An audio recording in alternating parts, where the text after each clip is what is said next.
Listo. Buenas tardes, bienvenidos a la quinta jornada de formación en gestión de información e integridad académica para semilleros de investigación de la Universidad Cooperativa de Colombia. Hoy, 26 de octubre, damos entonces apertura a esta capacitación que será dirigido por el profesor John Jairo Mosquera, profesor del campus de Pereira, Cartago. El profesor brindará la temática sobre la reacción de artículos y también de ensayos, ¿sí? Entonces, sin más preámbulos, le voy a dar la apertura al profesor John Jairo Mosquera, quien se presentará y pues dará inicio a su presentación. Muchísimas gracias por haber asistido a esta jornada de formación en gestión de información e integridad académica para ustedes, semilleristas de investigación. Apenas tengamos la grabación, se les será compartido o ustedes se pueden dirigir también a través del chat para volver sobre ella. Muchísimas gracias. Cualquier duda e inquietud que tengan, pueden también dejar sus preguntas en el chat o habilitar el micrófono para que el profesor John Jairo pueda dar respuesta a todas sus inquietudes. Muchísimas gracias y dejo entonces el espacio al profesor.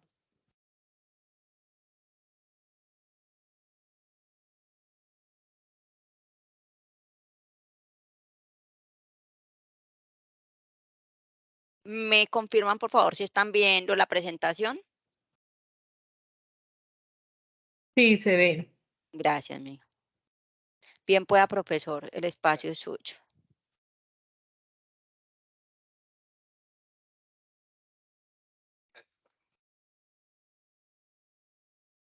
Muy buenas tardes. ¿Me escuchan, por favor? Sí, se escucha perfecto. Quiero saber cuáles son los estudiantes que están y qué disciplinas están, por favor, antes de empezar. Para mí es muy importante porque la escritura tiene que ir dirigida a las disciplinas. Me dijeron que hay una enfermera. ¿Y quién más? ¿El otro compañero?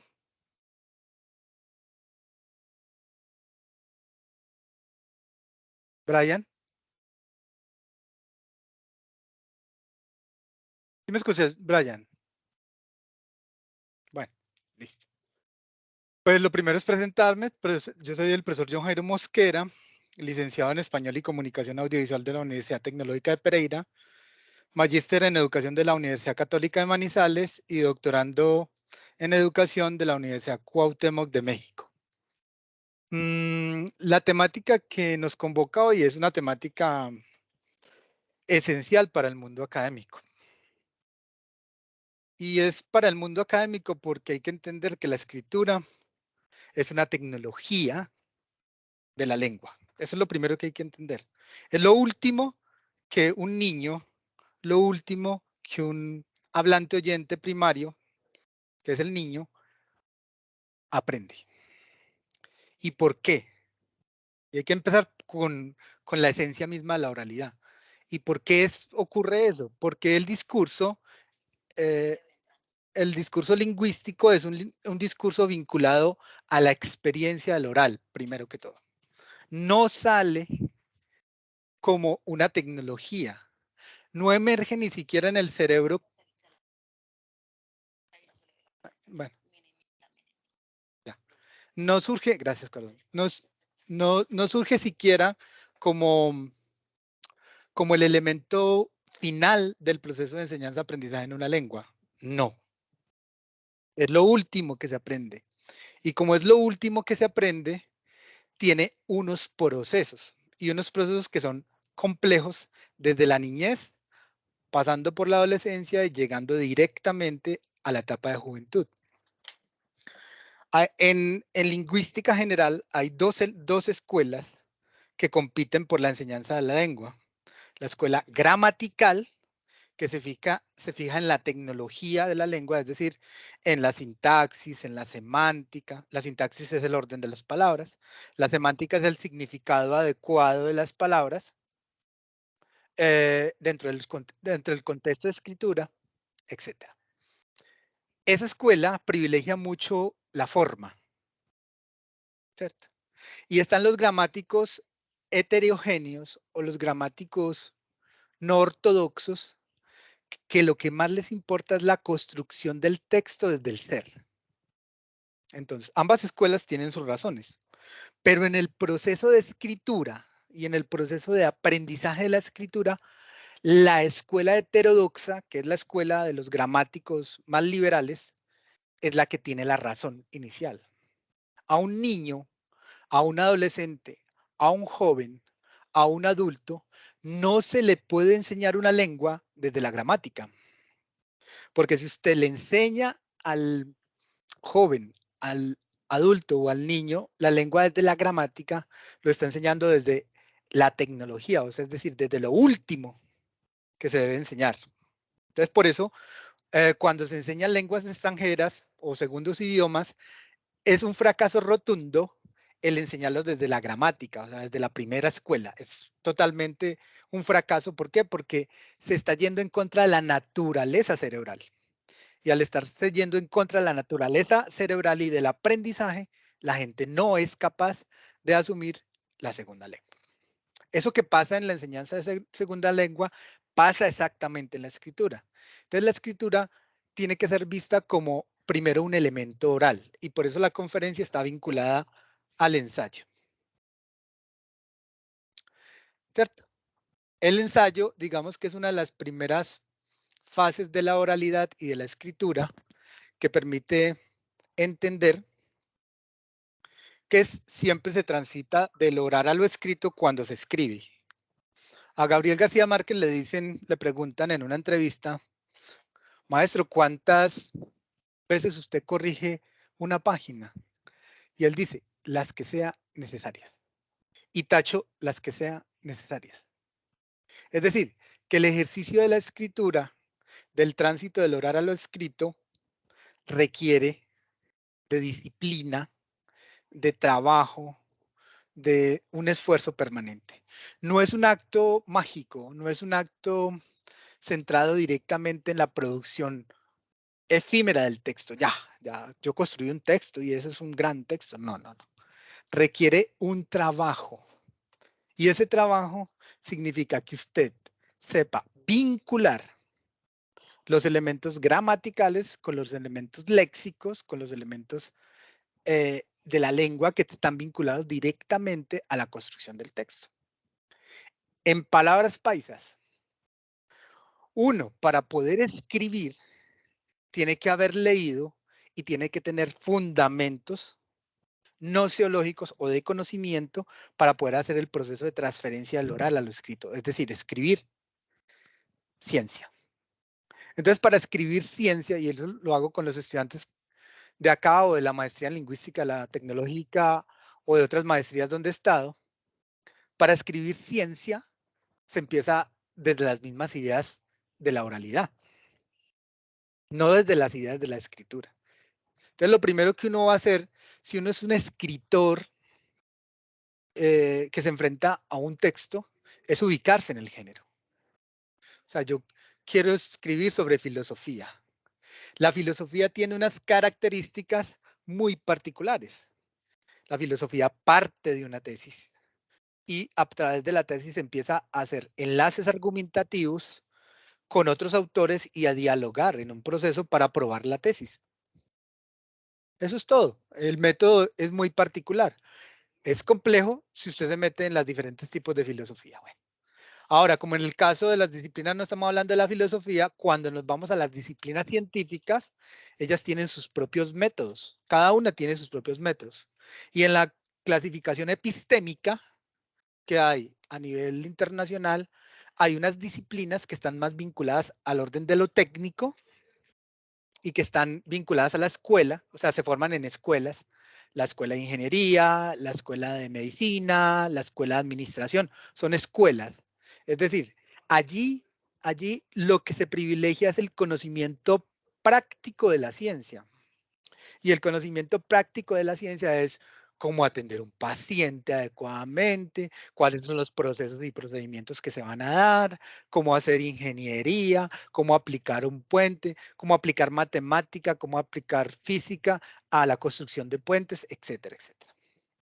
Entonces, el segundo género, gran género de la escritura está vinculado directamente al paradigma científico de Occidente, específicamente al paradigma científico de los occidentales europeos. Y eso tiene otras características.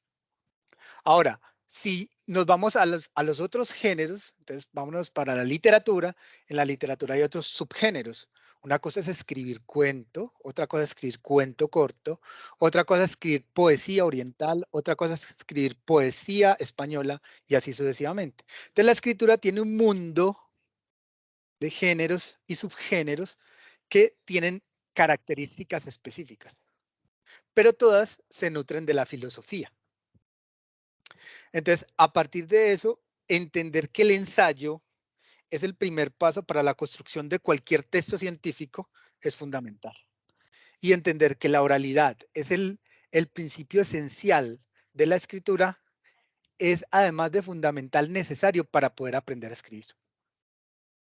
Entonces, cuando uno escribe, uno no escribe desde la percepción de otro, no, uno escribe desde la percepción propia, pero siempre pensando en otro. Y ese es el segundo elemento que trabaja Barthes en lengua. Él dice que hay que pensar en el lector. O sea, que cuando yo voy a escribir no me puedo centrar en mi ego, sino que tengo que hacer una transferencia significativa. Es decir, debo de pensar en mi lector, eso se llama transferencia significativa, y que los significados que yo estoy escribiendo, él o ella me lo pueda comprender. Entonces Barthes dice, hay la posibilidad de que usted escriba para un mundo académico, un gran mundo académico, y eso tiene un lenguaje. Hay la posibilidad de que usted escriba para la gente de la vida cotidiana, y eso tiene un lenguaje y unos géneros. En este caso es el periodístico, por ejemplo. O usted puede trabajar en el componente técnico de una disciplina, o usted puede trabajar en el componente profesional de una disciplina. Pero tiene que saber para quién escribe y tiene que saber cuál es su lector, porque es que el lector es el que define el tipo de escritura que usted va a construir. Eso es fundamental. Y es fundamental, ¿por qué? Porque es que la razón de la escritura es la comunicación. Cuando yo comunico en escritura, comunico desde las disciplinas. Por eso les preguntaba, ¿qué disciplinas hay? Hay enfermería, no sé la otra persona qué tipo de disciplina tiene. Hay enfermería, claro, la enfermería está ubicada dentro de las ciencias de la salud. Y primero me ubico ahí, dentro del paradigma científico. No, no es filosofía, no es teología, no es cuento, no. Me ubico en el paradigma científico europeo, listo. El paradigma científico europeo me dice que las ciencias de la salud son positivistas, es decir, buscan la prueba, lo deductivo, lo que se pueda palpar para definir si algo es verdadero o no es verdadero. A esas disciplinas les interesa la lógica, les interesa la razón vinculada directamente al dato. Entonces, ahí necesariamente voy a utilizar el dato. Y es fundamental la relación causa-efecto. Aplico una compresa de agua. ¿Qué efectos tiene la compresa de agua en la manipulación de la enfermedad? Son positivos, son negativos. Y desde ahí, desde el ensayo-error, yo voy construyendo mi proceso investigativo. Pero tengo que entender y ubicarme en la rama específica de la epistemología científica vinculada directamente a la disciplina, que en este caso son ciencias de la salud. Entonces, las ciencias de la salud lo que hacen es que tienen un estilo particular de escritura. Mientras si yo estoy en psicología o estoy en educación, por ejemplo, puedo utilizar un paradigma distinto. En el de las ciencias de la salud me interesa el análisis y el resultado. Sencillo. En la educación, a veces me puede interesar el análisis, pero en otras ocasiones lo que más me interesa es la interpretación, porque estoy trabajando con sujetos. Y el objeto mismo de las ciencias de la educación es el aprendizaje. Entonces el aprendizaje es algo mucho más complejo. Entonces no me sirve solamente hacer mediciones de causa-efecto con estadísticas, porque pues no me van a decir mucho. sobre el aprendizaje del sujeto. Me sirve más trabajar desde lo subjetivo. Y aquí hay que hacer una aclaración. Porque eso es un error de los epistemólogos europeos. Yo soy parte de la Asociación de Historiadores y Filósofos de la Ciencia del Cono Sur. Y eso lo discutimos mucho con ellos. Esencialmente, la labor que uno hace como científico, como investigador, debe estar vinculada a ese estilo característico de la disciplina y a lo que yo busque con mi investigación. Si en ciencias sociales y humanas yo busco elementos cuantitativos, bien, ahí están los elementos cuantitativos. Entonces, uso el método vinculado directamente a la prueba. Pero si no quiero hacer eso y lo que quiero es mirar cómo se comportan los sujetos en un contexto específico, yo me tengo que meter dentro del proceso de investigación. Y cuando me meto a escribir dentro del proceso de investigación, yo me incluyo. Y en el momento en que yo me incluyo, ya no soy parte de las ciencias naturales, sino que soy parte de las ciencias sociales y humanas. Y cuando yo me incluyo, me vuelvo sujeto de la investigación. Es decir, me hago parte de la investigación. Entonces, lo subjetivo, que eso es un error y es un mito de los europeos, lo subjetivo no es negativo. Lo subjetivo hace parte del proceso de investigación. Y la discusión que yo he tenido con ellos es muy simple. Usted coge una molécula de hidrógeno, otra de litio, y la mete en un laboratorio y empiezas a hacer procesos de estabilización en química. Pero usted la sacó de la naturaleza. Usted la sacó de la naturaleza y la metió en un ambiente controlado, que es un laboratorio. Eso no es también subjetivo. Eso es subjetivo. Porque vos sacaste el modelo de realidad de la naturaleza y lo metiste en un ambiente controlado para poderlo manipular. Eso es un elemento altamente subjetivo del sistema europeo en ciencias naturales. ¿Qué es la única forma que hay que hacer? ¿Se puede hacer? Listo, sí, yo entiendo eso, pero no es tan objetivo como los europeos nos han querido hacer entender, no. Entonces, la subjetividad tampoco es negativa. La subjetividad hace parte del proceso. Si la enfermera va y atiende al sujeto, no solamente mide la presión, bueno, y todos los elementos que son propios de la enfermería, no. Está con un ser humano. Y eso implica no solamente una medición. Está con otro. Y al estar con otro significa que hay un intercambio de subjetividad. Entonces, la ciencia no funciona como los europeos generalmente nos dicen. No, la ciencia, según los europeos, funciona por líneas. No, la verdad, la ciencia no funciona así. Yo tengo estudios en epistemología científica ya publicados y la verdad no funciona así. La ciencia funciona como un caos, como lo ha descrito Morán, que es un francés muy interesante. Funciona como una estrella, como funciona un bosque. Múltiples distribuciones, múltiples formas de entender el mundo, donde lo cualitativo y lo cuantitativo se van uniendo. Y para eso surgió un tipo de investigación en ciencias sociales y humanas y en ciencias naturales que se llama investigación mixta, que une lo cualitativo y lo cuantitativo. Hasta ahí, ¿qué preguntas hay, por favor?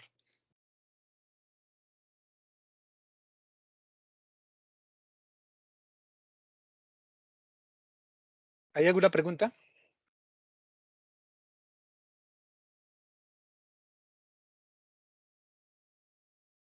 ¿Me he hecho entender, Sol?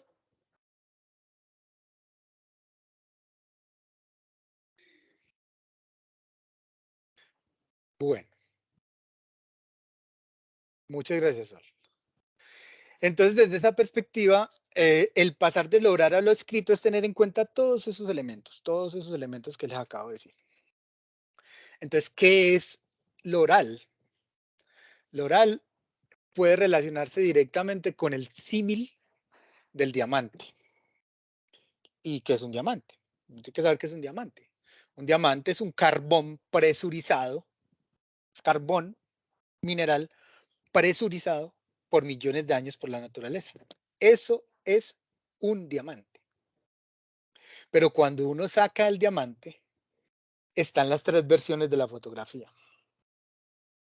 En la primera versión el diamante está lleno de piedra, de cuarzo y de diferentes minerales. Eso es el texto en su mente y en su oralidad. Él está lleno de una cantidad de cosas que hay que depurar. Y el ejercicio de la escritura es pasar lo que usted piensa acá en una hoja en blanco, por lo menos con este método que les digo, que es un método más vinculado al ensayo, y a partir de eso dejar que la mente se libere de las normas gramaticales de la escuela clásica y empezar a construir su texto.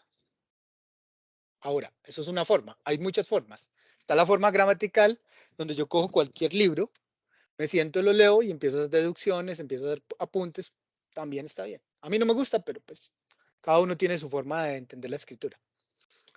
A partir de eso, entonces, vamos al segundo elemento. Yo voy, ya tengo mi piedra, o sea, mi texto escrito ahí en el computador, con todos los errores gramaticales, semánticos, sintácticos, no importa. Recuerden que es la piedra negra, no me importa.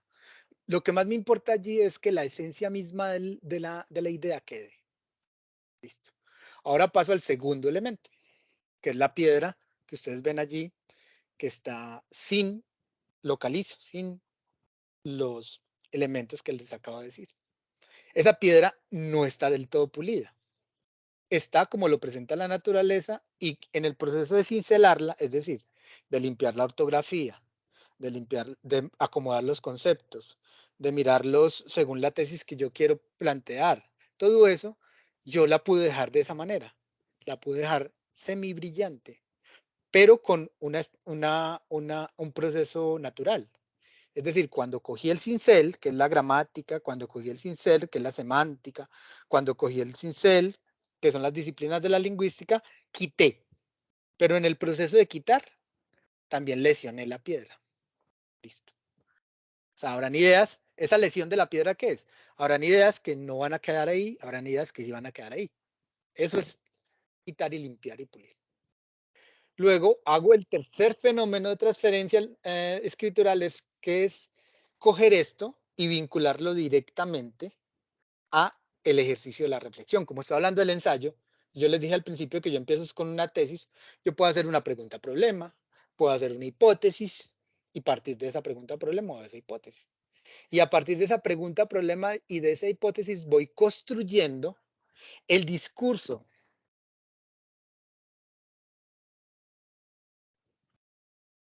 Si la postura de los autores que yo voy adhiriendo a mi texto está acorde con el problema de investigación o la hipótesis. Y estamos hablando de un ensayo, no estamos hablando todavía de un artículo. Entonces, a partir de eso, lo que se hace es una construcción y un diálogo de saberes con él o la autora, no importa que sea hombre o mujer. Uno no debe ser ni machista ni feminista en las citaciones. A las mujeres también hay que citarlas. Desde esa perspectiva, entonces, uno lo que hace es construir un corpus lingüístico o un texto, palabras paisas, un texto que me permita a mí probar si mi hipótesis es verdadera o es falsa a partir de los aportes que los autores den. Y yo tomo posición. Tomo posición. Eso sí, uno como autor debe tener posición. ¿Cierto? ¿Qué significa tener posición? Significa que uno tiene que acceder a la posibilidad de la crítica de lo que el otro ha hecho. Y en los niveles de doctorado nosotros nos exigen demasiado, demasiado. Y una de las cosas que uno aprende es que uno también tiene que tener posición. Pues si ya tengo el suficiente estudio y la suficiente capacidad para criticar a Aristóteles, lo critico. No hay problema. Aristóteles no es un dios, ni Sócrates lo es. Son gente que aporta el conocimiento. Eso sí, yo tengo que tener una base científica bien organizada, o filológica o filosófica bien organizada, para poder hacer un contraargumento a un autor de esa calidad. Pero eso no implica que siempre lo que haya dicho Aristóteles sea palabra divina, o lo que haya dicho Sócrates, o lo que haya dicho Platón, o lo que haya dicho el fundador de la medicina. No, porque entonces estaríamos en el terreno de los dogmas de las religiones. La ciencia no asume el dogma, aunque desafortunadamente muchos científicos son muy dogmáticos, pero la ciencia no asume el dogma. La ciencia lo que dice es que usted tiene que aprender a superar las investigaciones y que la verdad en ciencia, que no es la misma en filosofía, la verdad en ciencia es verosímil, es decir, que yo la puedo cambiar, que lo que me dicen ahora, dentro de unos años, puede ser cierto o no puede ser cierto. Y en esa se pasa el mundo científico, en el elemento dicotómico, en el elemento dual, ¿cierto? Probando hipótesis, probando teorías, si son ciertas o no. Hasta que haya, digamos que una coherencia adecuada entre las teorías y se vaya desarrollando todo el pensamiento científico. ¿Preguntas hasta ahí? ¿No?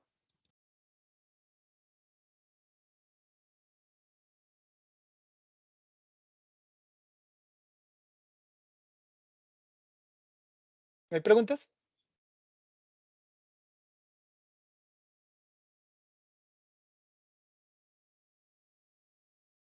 Bueno, vamos a mirar algunos ejemplos como para ir cosificando el asunto. Me disculpan que me ponga como ejemplo, pero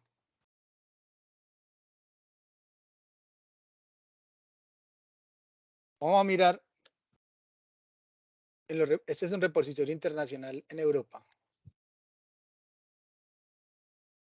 Listo. Esta fue la última obra que yo hice de filosofía. Entonces vamos a entender qué es el ensayo desde la filosofía para ir trasegando hacia la ciencia, ¿cierto? Pero hay que entenderlo desde la madre de las disciplinas, que es la filosofía. Este libro lo acabo de sacar. Se llama De Oriente a Occidente, Orígenes de la Tradición Filosófico-Científica y Cultural Griega, Trazos Filológicos en el Origen de la Cultura Occidental. Este es un libro que trabaja una ciencia que llama filología. ¿Listo? Yo lo que hago es que hago un aporte desde la tradición oriental y la vinculo a la tradición occidental, pero hago un aporte desde la ciencia y desde la filología. ¿Listo? La muerte de Sócrates, acá está sobre el origen de la filosofía en Occidente, y empiezo a vincular textos de diferentes filólogos y de diferentes científicos en esta rama para hacer la prueba de mi tesis. ¿Cuál es mi tesis? Uno tiene que ser coherente con lo que dice. La tesis central de esta investigación es que de Oriente surgen los elementos primigenios para que la filosofía griega emerja como paradigma en Occidente, en relación a un origen histórico común. Eso es mi tesis y eso es lo que yo tengo que probar a través de todo el texto. Entonces yo empiezo a probarlo y empiezo a falsearlo, empiezo a buscar realmente si eso lo han dicho otros autores. Claro, desde 1912 se está trabajando en la temática, desde antes, de 1830 más o menos. Pero desde 1912 empiezo a hacer el rastreo. Voy a textos hindúes y pruebo. Hago los análisis de los mitos y los pruebo. Después me voy para la fuente etimológica de las palabras y hago una relación lingüística que es de carácter etimológico y lo pruebo. Sigo probando mi tesis. Y todo lo que hago al final del texto es probar mi tesis, de que existe una relación. Planteo los mapas que ya han hecho los filólogos y los historiadores. Luego de ello, porque esto es ciencia, pero es una ciencia muy subjetiva, entonces voy directamente a otros autores y voy formando la fuente lingüística. Entonces, desde la lingüística, como es filología, ya aporto las pruebas lingüísticas. Después de las pruebas lingüísticas, a mi tesis, voy a las fuentes míticas y pruebo desde el mito que también existen relaciones. y así sucesivamente.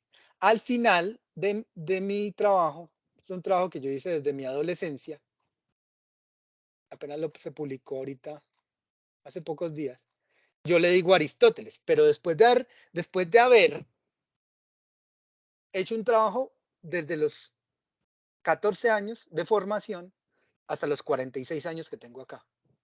No fue que yo me inventé esta vaina y no. Fue un trabajo con muchas personas, con gente de otras universidades, yo formándome para poder decir esto último que les voy a leer. Porque es ciencia, usted tiene que probarlo, no es inventar. Yo le digo Aristóteles, obituario Aristóteles. Aristóteles no ha muerto. Esa es la tragedia de la humanidad occidental hasta en la primera etapa de la posmodernidad.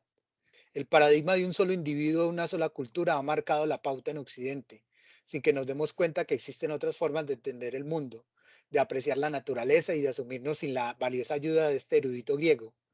Y debe morir porque ya no está con nosotros, porque no asiste a nuestra época más que como un fantasma del pasado que se ha desgastado por la naturaleza misma del tiempo. Aristóteles debe morir porque no nos deja entender que la naturaleza humana puede ir más allá de los principios lógicos y de la razón que desde una sola cultura gobiernan Occidente. Debemos llorarlo, avergonzarnos de haberle creído todo lo que su elocuente filosofía nos legó. Debemos dejarle descansar y tomar nuestro camino con valentía para la generación de nuevas sociedades que se transformen a sí mismas, más allá del acto de la razón y la crítica, más allá del orden material e ideal que nos lega. Permanecerá en nuestros recuerdos como el gran filósofo, el pensador magnífico y el valiente que asume la tarea de la iniciación en y para la humanidad de Occidente. Pero ciertamente debe morir. Debemos descansar de su presencia omnisciente, entre comillas, que deambula como el fantasma de la ópera acechando nuestras mentes para, sin su ayuda, entender lo que nos espera como humanidad. Te damos las gracias, muy apreciado sabio, por tus aportes, pero solo eres uno de los muchos que han tratado de entender el mundo y solo es una perspectiva entre las muchas que existen hasta en tu propia patria, que se yergue en la lejanía de los ídolos de la razón, cegando tanto a los incautos del pasado como del presente. No puedes vivir más con nosotros, es necesario que sigas tu camino, es tuyo, solamente tuyo. Esto nada tiene que ver con lo razonable o lo sensible, nada tiene que ver con la razón y la verdad. Es más bien la necesidad de ir más allá de lo que nos has enseñado, la necesidad de superarte para poder superarnos. No eres un Dios, así te traten como uno. Solo eres un hombre, solamente eso eres, un hombre en el camino de la razón, sin razón, porque no la posees. Simplemente has muerto, ya no existes, ya no estás con nosotros, ya no eres el profeta de la verdad. Atentamente, Occidente hastiado. Esto es el fruto de años de reflexión y de años de trabajo investigativo en filología, en física, en matemáticas y en otras disciplinas del saber. Entonces, uno no va a contradecir una figura de Aristóteles por contradecirla, no. Uno tiene que fundamentarse, uno tiene que construir su discurso y uno tiene que generar investigación de alta calidad para poder hacer estos procesos. Entonces, eso es realmente trabajar en una disciplina subjetiva. No puede ser tan subjetiva que tú digas cualquier cosa al autor. No, eso es un trabajo de 136 páginas por todo Oriente, por todo Occidente, que se demoró 30 años para poderle decir eso a Aristóteles. Eso es ciencia. Eso es ciencia. El genoma humano no se hizo de la noche a la mañana. Entonces, desde esa perspectiva, el ejercicio de la construcción textual en ciencia es un ejercicio disciplinado, de trabajo diario. Alguien me dijo, profe, es que yo quiero así escribir y yo no sé qué. Sí, claro. Es muy fácil, la técnica es muy fácil. 95% de trabajo, 5% de talento. Todos los días, siéntese mínimo 10 horas a escribir y a leer. Todos los días. Eso es ciencia. Porque la ciencia es disciplinar. Ahora vamos a ver un artículo matemático. Que estamos en el otro bloque de la ciencia. Yo trabajo en los dos bloques. Este me lo publicaron en la revista Ciencia y Técnica de la Universidad Tecnológica. como para mí la ciencia es un todo y un sistema, y ya he investigado, entonces tengo la posibilidad de construir matemática y física, que son otras disciplinas que trabajo por mi cuenta, eso no tiene nada que ver con la universidad, por mi cuenta dentro de mis propias teorías. ¿Listo? Entonces, desarrollé un textico que se llama Relación proporcional desde la perspectiva del tiempo-espacio funcional y los objetos de la realidad desde la física y las matemáticas integradas. Complejidad matemática llama eso. Ese es el área de trabajo mía. Miren, ahí están las fórmulas. La comparación triádica de los conceptos de trabajo, equilibrio dinámico proporcional y tiempo-espacio. Todas son mis fórmulas, mira, desarrolladas por mí mismo. Y la comparé con la teoría de Einstein. Aquí está la ecuación de Einstein y ahí dice la relación. Dice la ecuación T2 más infinito por X2 más infinito dividido sobre C2 más infinito es igual. Permite una relación entre la unificación del tiempo-espacio con la velocidad. Este problema de aplicación de la física, la relatividad de Einstein, puede ser resuelto al momento en que las unidades de medición se armonizan a través del proceso de equivalencia. Y después les doy usos en la ingeniería para el trabajo con materiales, para impedir el desgaste en las carreteras del trabajo por materiales. ¿Listo? Matemática. No fue que yo me la inventé. Ay, el profesor John Jairo se sentó y en un momentico se iluminó y entonces, no. Es un trabajo que ha sido hecho desde mi adolescencia, metiéndome en las bibliotecas de esta ciudad, luego estudiando en la Universidad Tecnológica de Pereira, luego estudiando en la Universidad de Manizales, en la Universidad Católica de Manizales, también muy buenos profes tuve, para entender realmente lo que yo quería. ¿Listo? Entonces vamos para otro artículo, más desde las ciencias sociales. Vámonos para un artículo que trabajé sobre competencias. Listo. En el artículo de competencias, a ver si me lo publicaron en la UNAT, en la revista Humanidades, en España. Entonces yo les digo, evaluación por competencias en campos de conocimiento, una mirada hacia el currículo. Pues mi esencia es ser profesor, entonces yo tengo que también pensar en la pedagogía. ¿Listo? Es sobre el modelo que tiene la universidad. Listo. Entonces miren que es diferente. Inclusive la estructura es diferente. Está el título, está el resumen, palabras clave, la introducción, la metodología. Y aquí quiero detenerme. Cuando uno construye en ciencia, es muy importante entender que la metodología es, digamos, el eje central, o el método científico es el eje central de las disciplinas. Entonces, dije que va a ser una investigación hermenéutica aplicada a la interpretación, no al análisis. Y tomé a la señora Noriega, una venezolana interesantísima, que trabajó un método de análisis formal a partir de eso. Y esto es cualitativo, o sea, subjetivo. Las fases del método y empecé a aplicar la hermenéutica Mariana a partir de las fases del método. E hice análisis desde la filosofía, desde la pedagogía, desde la didáctica, a partir de las problemáticas. Y empecé a aplicar todas las fases. Miren, es un trabajo muy ordenado. La ciencia siempre te exige que el trabajo sea muy ordenado y de acuerdo al método. Apliqué entonces a Gadamer, que es un excelente filósofo y tiene su propia metodología. Pero, ¿qué encontré yo con esta señora? La venezolana, que ella hablaba de una aplicación de matriz poliédrica, pero no la explicaba. Entonces empecé a deducirla del texto de ella, un texto muy interesante, señora muy sabia, y deduje mi propia versión de la matriz poliédrica y la apliqué a los textos para identificar la interpretación. No me interesaba el análisis que estaba en el campo de lo cualitativo. El campo de la pedagogía y del aprendizaje lo desarrollé y con uno de mis métodos de la complejidad, porque yo trabajo metodologías de la complejidad en mi investigación, traje uno de mis métodos que se llama el asterisco relacional y empecé a unir los textos para encontrar el significador, o sea, lo más importante del texto. Y al final hice la relación con las taxonomías y la bibliografía. Listo. Me lo publicaron Q3 a nivel internacional. Listo.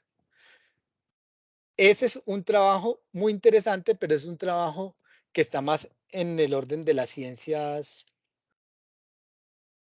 de la educación.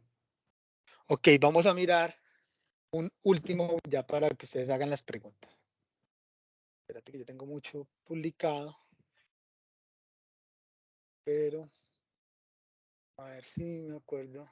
Aquí, hoteles, que lo publiqué con mis compañeros. A ver si de pronto está acá. Acá. Revista Q3 Venezuela.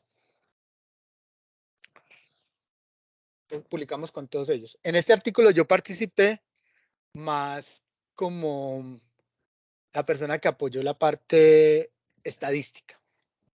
Y aquí es muy importante, pero yo traigo a colación a mis compañeros. El ejercicio de investigación no es solitario. En algunas veces, en alguna ocasión es solitario. Charles Sanders Peirce tiene un texto muy interesante, profesor de Cambridge, tiene un texto muy interesante donde él habla de la participación de los grupos de investigación en los procesos de construcción de conocimiento. Yo estoy de acuerdo con él. Lo esencial es trabajar por equipos. Entonces, miren, acá está. Y esto es ya, estamos en el territorio de las ciencias administrativas y contables, administradores. Aquí está todo esto. Lo que hicimos con los hoteles, los conceptos de empleabilidad, los resultados con los hoteles, las tablas. Con respecto a la persona natural, las sociedades de acciones simplificadas, limitadas, cooperativas. Ahí me ayudaron mucho las muchachas porque ya son las contadoras, entonces ellas dieron la mano en eso. Las tipologías empresariales que encontramos en cada uno de los municipios ya se analizaron en las agencias de viajes del departamento del Tolima. Las variables categóricas de la atención en los sectores. Las tablas de correlación, ahí empecé yo a trabajar las tablas de correlación y hacer el análisis muestral y listo. Pero fue un trabajo en equipo. Y esos son los trabajos que a mí me gustan. Trabajo en equipo, ¿por qué? Porque es que la ciencia se hace en colectivos. La ciencia no se hace por individuos. Y a partir de esa perspectiva, entonces se construye realmente pensamiento científico. Preguntas, por favor, ya estamos cerrando la conferencia.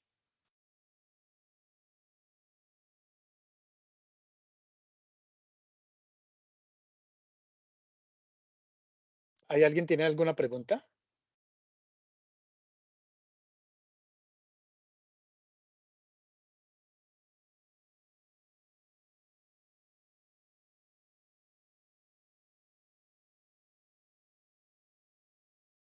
Listo, por el momento no. Listo, bueno. Entonces, ¿cómo escribir? Porque es que, pues, esto es un curso introductorio, digamos una conferencia introductoria. Vamos a hacer un ejercicio, porque pues si no, no sería docente, ¿no? Yo soy profesor. Listo. Sol, ¿qué tema te gusta?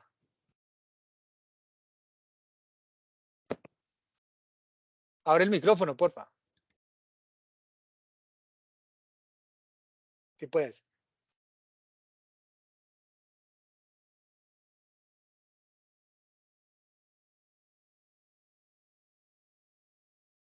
Sol, ¿me escuchas?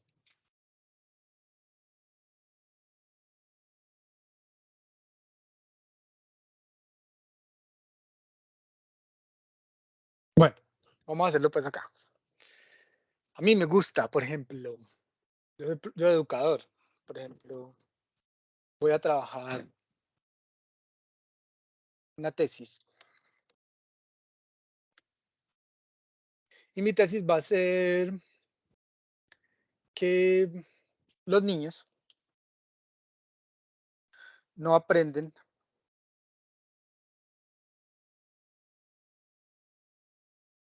fácilmente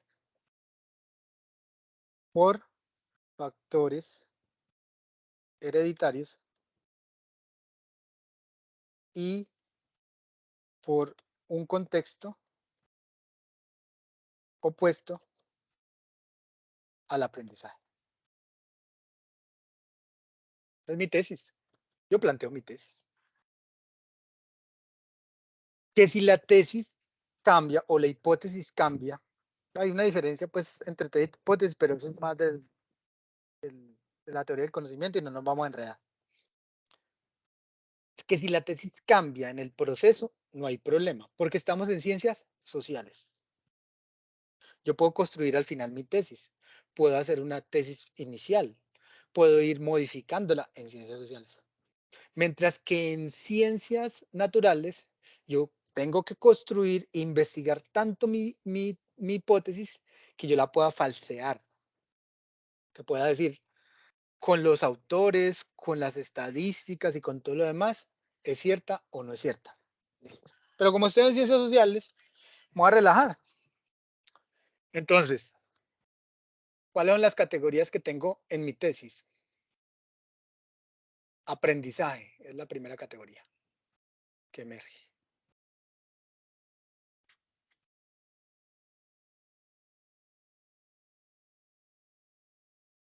La segunda categoría, factores hereditarios.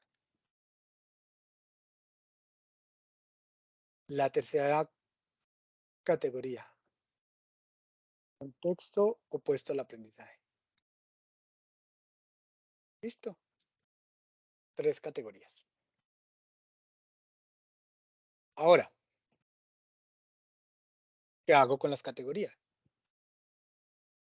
Lo primero es que yo tengo que leer qué es aprendizaje y desde qué perspectiva estoy trabajando aprendizaje. Entonces yo voy a decir, voy a trabajarlo desde el aprendizaje constructivista y conceptual. Estas van a ser las 2 teorías que me van a guiar en el concepto de aprendizaje. Luego voy a trabajar factores hereditarios. Entonces, desde la genética clásica y el genoma humano. Listo. Ahí voy ubicando teorías. Ahora voy a mirar el contexto del aprendizaje desde la violencia, que es un factor funcional en el aprendizaje negativo, y el no cuidado del cuidador primario, o sea, padre y madre. ¿No cuidado qué? De la educación, ¿no? Del cuidador primario. ¿Listo? Ya, tengo mi hipótesis o mi tesis, tengo las categorías con las teorías que voy a relacionar, y ahí sí, ya puedo empezar a investigar, a llenarme mi cabeza de literatura, pero siempre pensando en resolver mi hipótesis o mi tesis, siempre, siempre, siempre. Se me va a olvidar las otras ideas, se me van a olvidar las otras posturas. Solamente me voy a centrar en aquello que yo quiero resolver. Y lo demás a mí no me va a importar. Porque si no, entonces nunca va a poder escribir nada. La delimitación que les acabo de enseñar es una delimitación precisa que permite pues la construcción del texto. Ahora después, ¿qué hago? Ya tengo todo acá, ya leí, tengo mis horas de lectura, tengo mis horas de trabajo, empiezo a escribir. Ahí sí, porque ya tengo que escribir. Y empiezo a hacer, yo lo manejo así, porque a mí me lo enseñaron los profesores de la Caro y Cuervo, que fueron mis profesores de lingüística, me enseñaron varias técnicas. Pero esta es la más fácil. Introducción, cita, argumento. Pues, yo hago una introducción al aprendizaje constructivista y conceptual, teniendo en cuenta mi tesis o mi problema o mi hipótesis, como lo quieran hacer, no hay problema. Luego pongo la cita de Vygotsky, el constructivista, y tomo posición. Estoy de acuerdo, no estoy de acuerdo, pero con argumentos críticos y a partir de las lecturas. Lo mismo hago y voy desarrollando 5 páginas en la primera, 3 páginas en la segunda, 5 páginas en la tercera y construyo mi ensayo. Ya construí mi ensayo. Ahora, ¿cómo transformo el ensayo en un artículo? Pues tengo que tener método, como los dije ahorita. Entonces, para esta investigación, yo voy a hacer una investigación cualitativa.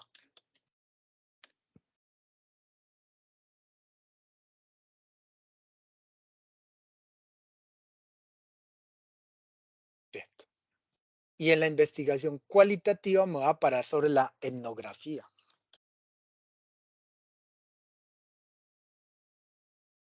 Porque me interesa esa relación con la cultura. Entonces voy a hacer una investigación etnográfica o simplemente voy a hacer una investigación descriptiva. Porque el fenómeno no ha sido descrito, entonces se necesita una descripción esencial del fenómeno, entonces lo asumo. En la escala metodológica está investigación exploratoria, no hay nada del tema que quiero investigar. Investigación descriptiva, amplío el fenómeno. Correlacional,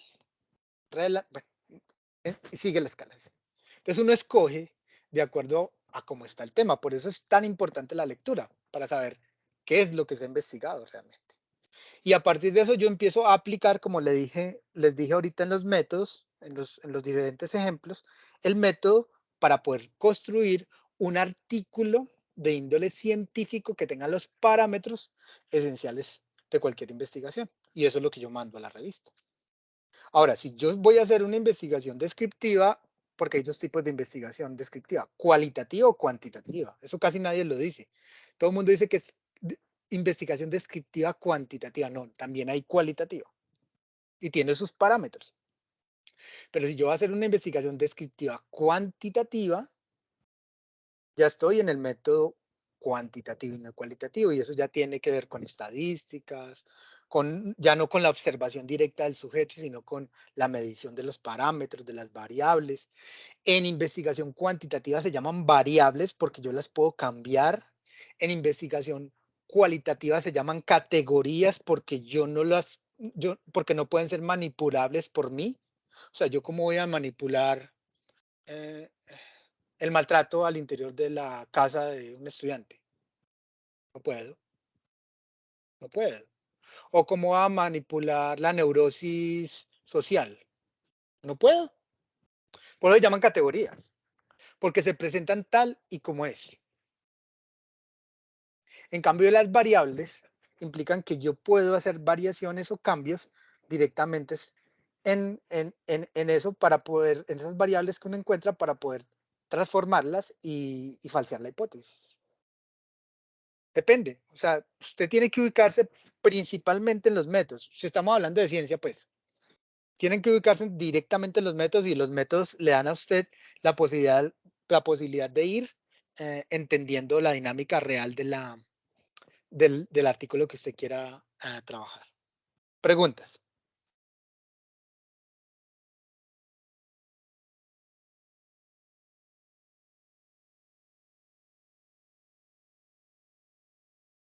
¿No?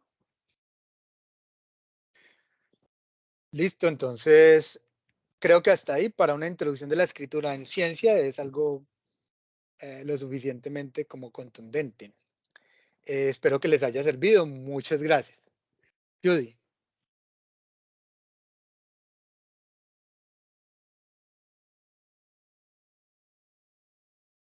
Bueno, muchísimas gracias a todos por participar de esta charla o esta capacitación o conferencias, lo puedo llamar así más bien, de redacción de artículos, de redacción del ensayo desde la escritura. Muchísimas gracias a todos. Gracias, profesor John Jairo, por su participación como siempre. Y pues bueno, ahí ya les va a quedar la grabación. Gracias, Cris, por acompañarnos, Brian y Solange.